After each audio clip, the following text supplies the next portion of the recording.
हाँ, मनोविज्ञान और संगीत के संबंध में आप कुछ प्रकाश डालें या मनोविज्ञान और संगीत के संबंध में या जुड़ा हुआ है या कुछ ऐसे ही आप कुछ बताएँ? अदिति, ये बड़ा लंबा सवाल है और इसका उत्तर भी बहुत लंबा हो सकता है, लेकिन मैं उतना लंबा उत्तर नहीं दूंगा क्योंकि समय की सीमा भी है। अम, मनोविज्ञान के बारे में शायद तुम्हें पता ही है क्योंकि तुम्हारे नाना जी जो हैं वो मनोविज्ञान के प्रोफेसर रहे हैं। पिताश्री जो हैं वो भी दर्शन के प्रोफेसर हैं।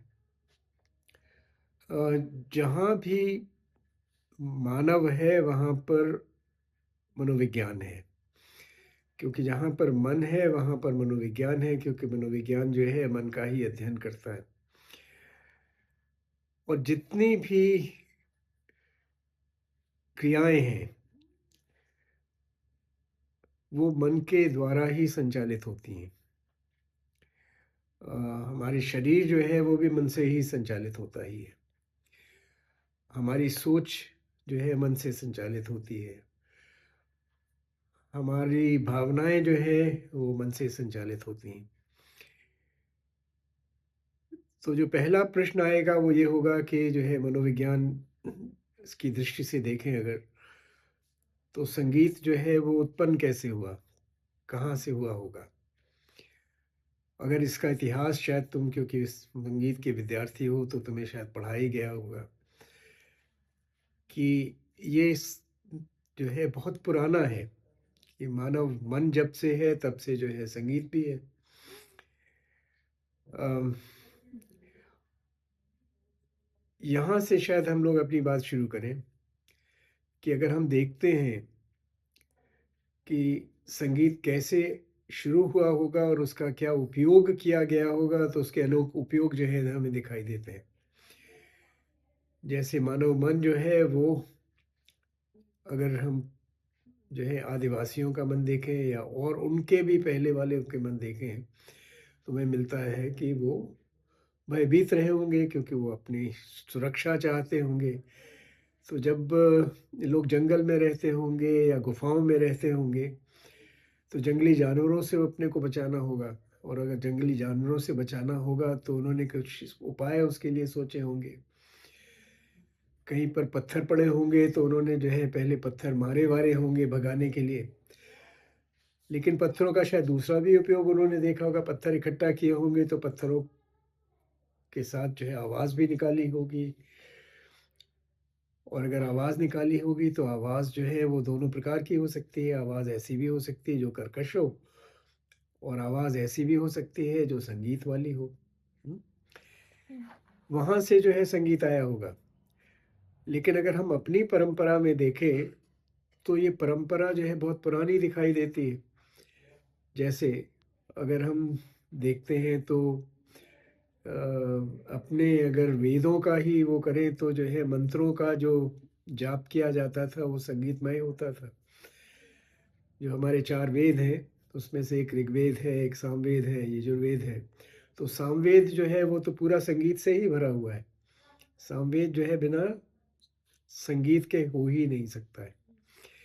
ऐसा ही नहीं, अगर देवी-देवताओं को भी देखें तो वहाँ पर भी जो है कुछ न कुछ जो है वो चीज़ें लिए रहते हैं जिनके द्वारा जो है संगीत उत्पन्न होता है। जैसे भगवान कृष्ण को ही देखें हम, तो बाँसुरी लिए हुए दिखाई देंगे। और केवल इतना ही नहीं है, अगर देखें जितने भी हमारे भजन हैं और जितने भी धर्मों के भजन हैं या गाए जाते हैं या पूजा की जाती है, उसमें संगीत आ जाता है अपने आप। तो मानव मन जो है जब चाहता है कि कुछ चीज़ जो है करने से उसे प्रसन्नता हो, तो संगीत अपने आप ही वहाँ पर आ जाता है। अच्छा। अम, ये कहा अवश्य जाता है कि हमारे जो है जो मानव मन है, उसमें जो है शरीर भी जो है कहीं न कहीं पर जुड़ा हुआ है उससे। और जब शरीर की बात आती है तो हमारे मस्तिष्क की बात आती है, मस्तिष्क की बात आती है तो उसमें जो है मस्तिष्क जो है तरह-तरह की क्रियाएँ करता है। उसमें से एक क्रिया जो है वो सोचने वाली है। हमारे स अगर हम सोचेंगे नहीं तो हम जो है घटनाओं का अनुभव कैसे करेंगे? घटनाओं के अनुभव करने से जो है हम ये तय करते हैं कि वो दुःख दुःख हमें देती हैं या हमें सुख देती हैं। तो जितने भी अनुभव होते हैं उनके माध्यम से जो है दुःख या सुख इसका अनुभव होता है। और दुःख और सुख की जब बात आती है तो कहीं न कहीं पर वो संवेग आ जाते हैं, इमोशंस आ जाते हैं। इमोशंस जो है हमारे जो है हम ऐसे चाहते हैं संगीत का एक जो मुख्य जो वो है, वो यही है कि जो है मानव भावनाओं को प्रकट करना, उसमें जो है दुःख वाला भी संगीत हो सकता है, उसमें सुख देने वाला भी संगीत हो सकता है। लेकिन अधिकांशतः संगीत का जो उपयोग होता है वो ये होता है कि जो आपकी मानवीय भावनाएँ हैं, वो कुछ इस प्रकार की उत्पन्न हो जो कि आपको सुख दे, अच्छा लगे, कान को अच्छा लगे।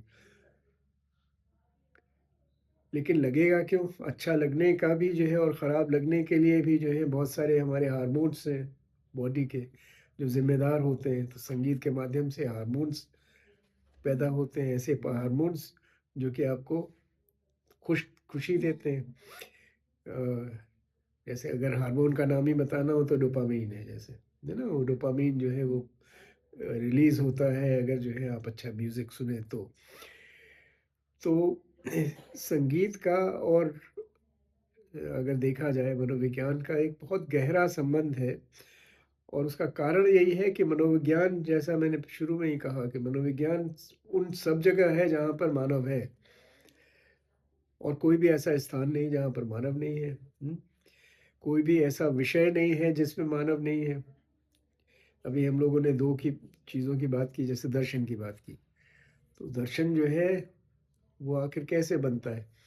दर्शन भी हमारे जो है वो इसी तरीके से बनता है जहाँ पर हम तर्क का प्रयोग करते हैं, जहाँ पर हम अपने जो भी हमारी सोच है, बिलीफ्स हैं, उनको हम जो है उनका परीक्षण करते हैं।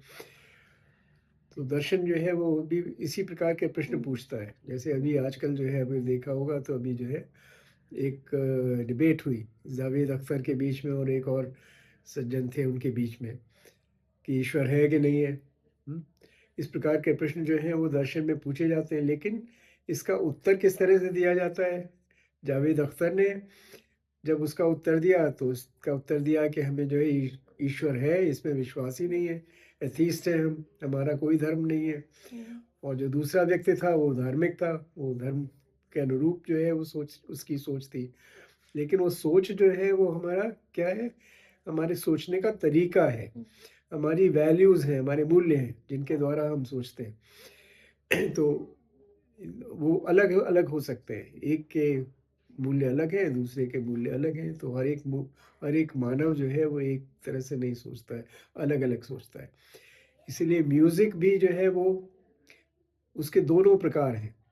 कुछ म्यूज़िक है जो कि कुछ लोगों को सुख देते हैं, कुछ म्यूज़िक है जो कि सुख भी दे सकते हैं पर दुखी भी कर सकते हैं, है ना? जैसे गज़ल ही कोई गाए, तो गज़ल गाने वाला जो है उससे किसी को सुख भी मिल सकता है कि कितना अच्छा गाया, लेकिन जो गज़ल गाई गई है, उसके भाव में अगर उतर गए तो हो सकता है उसे दुःख भी हो जाए। हुँ? म्यूज़िक जो है उसका जो मनोविज्ञान से आजकल जो विशेष उपयोग किया जा रहा है वो महत्वपूर्ण है। वो ये है कि म्यूज़िक का उपयोग जो है वो क्योंकि उसमें जो है कितने लोग इन्वॉल्व्ड हैं, उसमें जितने लोग इन्वॉल्व्ड हैं उसमें म्यूज़ बनाने वाला इन्वॉल्व्ड है, म्यूज़िक का परफ़ॉर्मर इन्वॉल्व्ड है, म्यूज़िक के सुनने वाले इन्वॉल्व्ड हैं। तो उसमें अनेक लोग इन्वॉल्व्ड हैं। तो एक उसका जो है ये है कि हाँ, एक व्यवसाय वाला पक्ष है। लेकिन व्यवसाय वाले पक्ष के अलावा भी उसके दूसरे पक्ष हैं, जो कि मानवीय जो जिसकी बात हो रही थी सुख और दुःख, उससे उनका जो है कहीं न कहीं पर मेल-जोल है। तो म्यूज़िक जो है वो अब जो साइकोलॉजी में जिसका उसका उपयोग होने लगा है, वो थेरेपी के लिए होने लगा है। उसका उपयोग ये होता है कि जो लोग जो हैं बीमार हैं किसी तरीके से, जिनके मानवीय दुःख हैं किसी तरह से, उसके कारण जो है वो बीमार पड़ गए हैं, मानसिक जो है बीमारियों के से शिकार हो गए हैं, ज़्यादा जो है उनकी चिंता है बढ़ गई है, या जो है डिप्रेशन में है, तो उसके लिए उसका उपयोग होता है। केवल यही नहीं है, यहाँ भी देखा जाता है कि म्यूज़िक का उपयोग जो है वो ऐसे स्थानों में भी होता है जहाँ पर कि काम हो रहा है, हुँ, और काम हो रहा है, यहाँ ये देखा गया है कि म्यूज़िक अगर है तो आपका काम करने का जो मतलब जितना आप काम कर रहे हैं उससे अधिक काम करेंगे आप। और वो इसीलिए है क्योंकि जो है उस समय जो आपकी जो ज़रूरतें हैं, मानसिक ज़रूरतें हैं, वो जो है वो पूरी होंगी। और म्यूज़िक जो है वो एक्चुअली करता क्या है? करता यही है कि आपकी जितनी भी चीज़ें हैं, मानसिक जो आपकी प्रक्रियाएँ हैं, उनके बीच में जो है सामंजस्य स्थापित करता है, हार्मोनाइज़ करता है।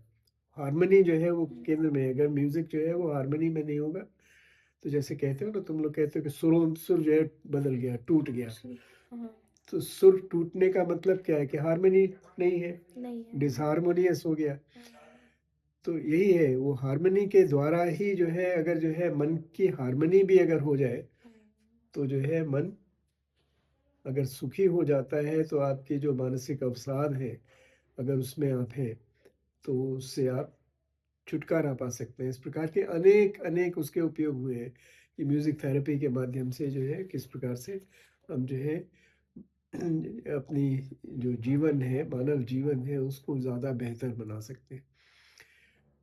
तो शायद अभी यही इतना ही काफ़ी होगा तुम्हारे लिए।